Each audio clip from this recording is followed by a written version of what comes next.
ಮಗಳ ಮನೆಗೆ ಹೊರಡೋ ತಯಾರಿ ಎಲ್ಲ ಆಯ್ತಾ? ಎಷ್ಟು ತಯಾರಿ ಮಾಡಿದ್ರು ಹೋಗೋ ಮೊದಲು ಒಂದೊಂದೇ ಕೆಲಸ ನೆನಪಾಗ್ತಾ ಇದೆ. ಮನೆ ಕೆಲಸ ಅಂದಮೇಲೆ ಅದೆಲ್ಲಿ ಮುಗಿಯತ್ತೆ. ನಿಮ್ಮ ಬೀಗರು ಫೋನ್ ಮಾಡಿದ್ರು ತಾಳಿ ಶಾಸ್ತ್ರಕ್ಕೆ ಬರಲೇಬೇಕು ಅಂತ. ಅದು ಹೇಳೋಣ ಅಂತ ಬಂದೆ. ಹಾಗಾದ್ರೆ ಎಲ್ಲರೂ ಒಟ್ಟಿಗೆ ಹೋಗ್ಬೋದು. ನಿಮ್ ಕಾರ್ ತಗೊಂಡ್ಬಂದ್ಬಿಡಿ ಆಂಟಿ, ಜುಮ್ ಅಂತ ಹೋಗಿ ಒಟ್ಟಿಗೆ ಬಂದ್ಬಿಡೋಣ. ಆಯ್ತು ಬಿಡೆ. ಆಮೇಲೆ ಸುಭದ್ರ, ಹೋಗ್ತಾ ಲಕ್ಷ್ಮಿಗೊಂದು ಸೀರೆ ತಗೊಳ್ಳೋಣ. ತವ್ರ ಮನೆಯಿಂದ ಏನೂ ಕೊಟ್ಟಿಲ್ಲ ಅಂದರೆ ಚೆನ್ನಾಗಿರಲ್ಲ. ನಾನು ನೆನೆ ಹಾಗೆ ಅನ್ಕೊಂಡಿದ್ದೆ, ನಿನ್ ನೆನ್ಪು ಮಾಡಿದ್ ಒಳ್ಳೇದೇ ಆಯ್ತು. ಅಮ್ಮ, ಬಾವಂಗೆ ಶರ್ಟ್ ಪಂಚೆ ತಗೊಳಲ್ವಾ? ಅವಳಿಗೆ ತಗೋತೀವಿ ಅಂತಂದ್ರೆ ಅಳಿಯಂದ್ರಿಗೆ ತಗೊಳ್ಳಲ್ವೇನೆ?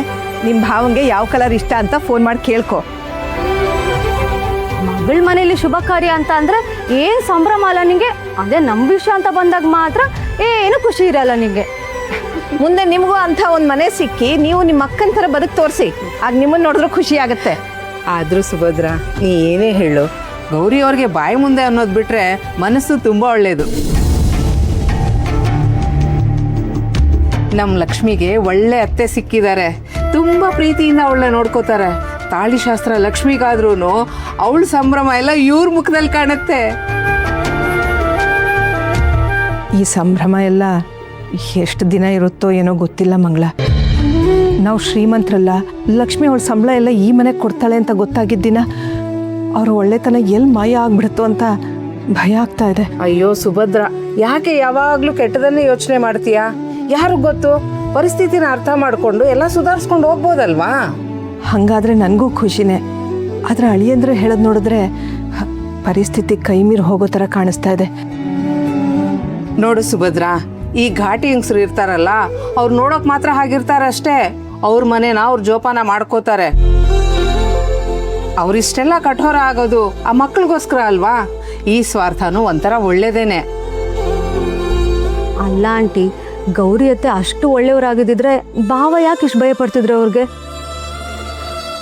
ಮದುವೆ ಆಗಿ ಇಷ್ಟು ದಿನ ಆಯ್ತು, ಈಗಾಗಲೇ ಎಲ್ಲ ಸತ್ಯನೂ ಹೇಳ್ಬೋದಾಗಿತ್ತಲ್ವಾ? ಅವ್ರು ಸತ್ಯ ಹೇಳೋದಕ್ಕೆ ಅಷ್ಟು ಹಿಂದೆ ಮುಂದೆ ನೋಡ್ತಿದ್ದಾರೆ ಅಂದರೆ ಅದರಲ್ಲೇ ಅರ್ಥ ಮಾಡ್ಕೊಳ್ಳಿ ಅತ್ತೆ ಹೇಗಿದ್ದಾರೆ ಅಂತ. ಅದೇನೋ ಸರಿ ಕಣೆ, ಆದ್ರೆ ಒಂದೇ ಸಲಿಗೆ ಹೇಳಿದ್ರೆ ಅವ್ರು ಹೇಗ್ ತಗೋತಾರೋ ಅನ್ನೋ ಭಯಕ್ಕೆ ಹರಿ ಹೇಳ್ದೆ ಸುಮ್ಮನೆ ಇರ್ಬೋದಲ್ವಾ? ನನಗಂತೂ ಹಾಗೆ ಅನ್ಸಲ್ಲ ಆಂಟಿ. ಭಾವ ನಮ್ಮ ಹತ್ರ ಮಾತಾಡೋವಾಗೆಲ್ಲ ಭಯದಲ್ಲೇ ಮಾತಾಡಿದ್ದಾರೆ. ಬೀಗರು ನಾವು ಅನ್ಕೊಂಡಂಗಿಲ್ಲ ಮಂಗಳ.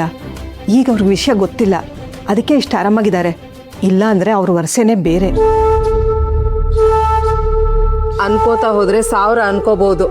ಅದನ್ನೆಲ್ಲ ಬಿಟ್ಟು ಮನಸ್ಸಿಂದ ಕೆಟ್ಟದನ್ನು ತೆಗೆದು ತಾಳಿ ಶಾಸ್ತ್ರಕ್ಕೆ ಹೊರಡ್ ಬರೋಣ. ಬೇಗ ರೆಡಿ ಆಗು.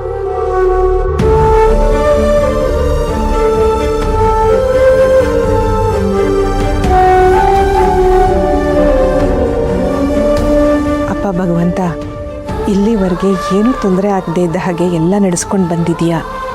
ಇನ್ನು ಮುಂದೆನೂ ಅಷ್ಟೇ, ಏನಾದರೂ ಒಂದು ದಾರಿ ತೋರಿಸಿ ನನ್ನ ಮಗಳ ಜೀವನನ ಜೋಪಾನ ಮಾಡಪ್ಪ. ಡ್ಯಾಡ್, ನೀವು ಮಾಡ್ತಿರೋದು ಒಂದು ಸ್ವಲ್ಪನೂ ಸರಿ ಇಲ್ಲ. ಪದೇ ಪದೇ ನಂಗೆ ಇನ್ಸಲ್ಟ್ ಮಾಡ್ತಾ ಇದ್ದೀರಾ. ಎಲ್ಲರ ಮುಂದೆನೂ ನನ್ನ ಮರ್ಯಾದೆ ತೆಗಿತಿದ್ದೀರಾ. ನಾನು ತೆಗಿತಾ ಇಲ್ಲ, ನಿನ್ನ ಮರ್ಯಾದೆನ ನೀನೇ ತೆಕ್ಕೊಂತಾ ಇದೀಯಾ, ಅದು ನಿನ್ನ ಅಹಂಕಾರದಿಂದ.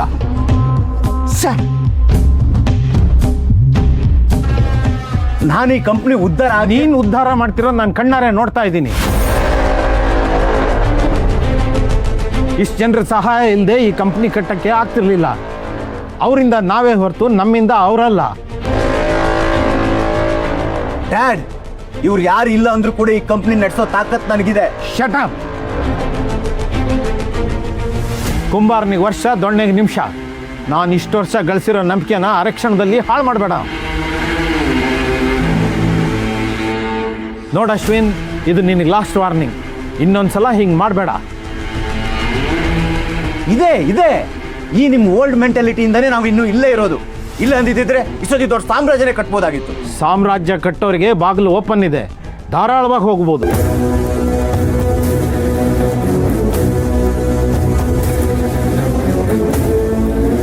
ಡ್ಯಾಡ್, ನಿಜವಾಗ್ಲೂ ನೀವು ತಪ್ಪು ಮಾಡ್ತಾ ಇದ್ದೀರಾ. ಯಾರ್ಯಾರೋ ನಂಬ್ಕೊಂಡು ನನ್ನ ಕಡೆಗಣಿಸ್ತಾ ಇದ್ದೀರಾ. ನನ್ನ ವ್ಯಾಲ್ಯೂ ಏನಂತ ನಿಮ್ಗೆ ಮುಂದೆ ಗೊತ್ತಾಗುತ್ತೆ.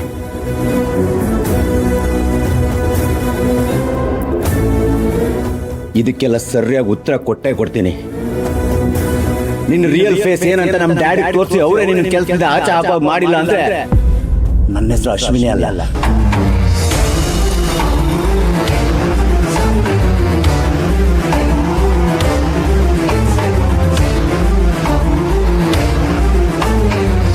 ಡೋಂಟ್ ವರಿ ಲಕ್ಷ್ಮಿ, ಅವನು ನಿನ್ಗೇನು ಮಾಡೋಕ್ಕಾಗಲ್ಲ. ಆ್ಯಂಡ್ ಕಂಪ್ನಿ ಸಮಸ್ಯೆಗಳನ್ನು ನಾನು ಬಗೆಹರಿಸ್ತೀನಿ. Okay sir, thank you.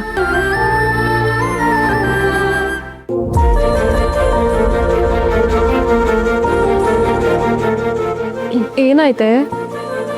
ಎಲ್ಲಿ ಸತ್ಯ ಪ್ರಾಮಾಣಿಕತೆ ಇರುತ್ತೋ ಅಲ್ಲಿ ಗೆಲುವಿದ್ದೇ ಇರುತ್ತೆ.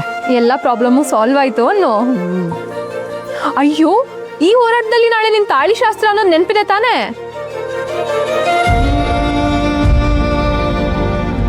ಅಮ್ಮ ತಾಯಿ, ನೀನ್ ಈ ಸತ್ಯದ ಹೋರಾಟನ ಮನೇಲಿ ಮುಂದುವರಿಸ್ಬೇಡ. ನಾಳೆ ಹರಿಯೋರು ಮನೆಯವ್ರಿಗೆಲ್ಲ ಇರೋ ಸತ್ಯನ ಹೇಳ್ತೀನಿ ಅಂತ ಹೇಳಿದ್ದಾರೆ. ಲಕ್ಷ್ಮಿ, ಎಲ್ಲೋ ನೆಮ್ಮದಿಯಾಗಿರ್ಬೇಕಾದ್ರೆ ಈ ಸತ್ಯ ಹೇಳಿ ಯಾಕೆಲ್ಲ ಹಾಳು ಮಾಡ್ಕೋತಾ ಇದೀಯಾ? ಒಂದು ಸುಳ್ಳು 1000 ಸತ್ಯನ ಅನುಮಾನ ಪಡೋ ಥರ ಮಾಡತ್ತೆ. ನಾಳೆ ಹರಿಯೋರು ಸತ್ಯ ಹೇಳಿಲ್ಲ ಅಂದರೆ ನಾವು ಸುಳ್ಳು ಹೇಳಿ ಒಂದು ಒಳ್ಳೆ ಹುಡುಗನ್ನ ಯಾಮಾರಿಸ್ಬಿಟ್ವಿ, ಕತೆ ಕಟ್ಟಿ ಮೋಸ ಮಾಡಿದ್ವಿ ಅನ್ನೋ ಅಪವಾದ ನಮ್ಮ ಕುಟುಂಬದ ಮೇಲೆ ಬರುತ್ತೆ.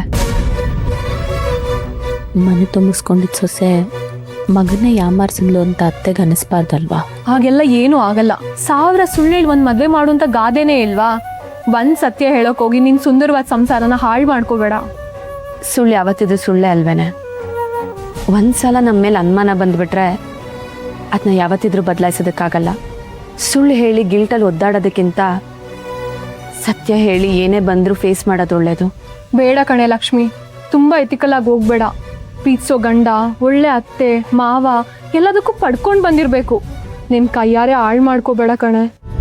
ಆಗಲೇ ಹೇಳಿದ್ನಲ್ಲ ವಿಜಿ, ಸತ್ಯ ಪ್ರಾಮಾಣಿಕತೆ ಎಲ್ಲಿರುತ್ತೋ ಅಲ್ಲಿ ಜಯ ಸಿಕ್ಕೇ ಸಿಗುತ್ತೆ.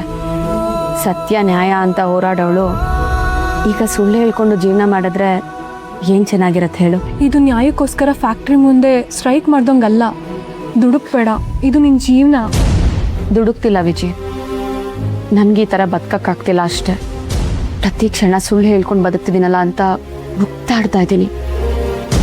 ನಾಳೆ ನಾವೆಲ್ಲ ನಿನ್ನ ಜೊತೆ ಇರ್ತೀವಲ್ಲ, ಏನೋ ಒಂದು ದಾರಿ ಕಂಡಿಡಿದ್ರೆ ಆಯ್ತು ಬಿಡು. ನಾಳೆ ಹರಿಯೋರು ಸತ್ಯ ಹೇಳಿದ್ಮೇಲೆ ಮನೆ ಪರಿಸ್ಥಿತಿ ಹೇಗಿರುತ್ತೋ ನನಗೆ ಗೊತ್ತಿಲ್ಲ. ಅದಕ್ಕೆ ನೀವು ಯಾರು ಬರೋದು ಬೇಡ. ಪ್ಲೀಸ್ ವಿಜಿ, ನನ್ನ ತಪ್ಪು ತಿಳ್ಕೊಬೇಡ.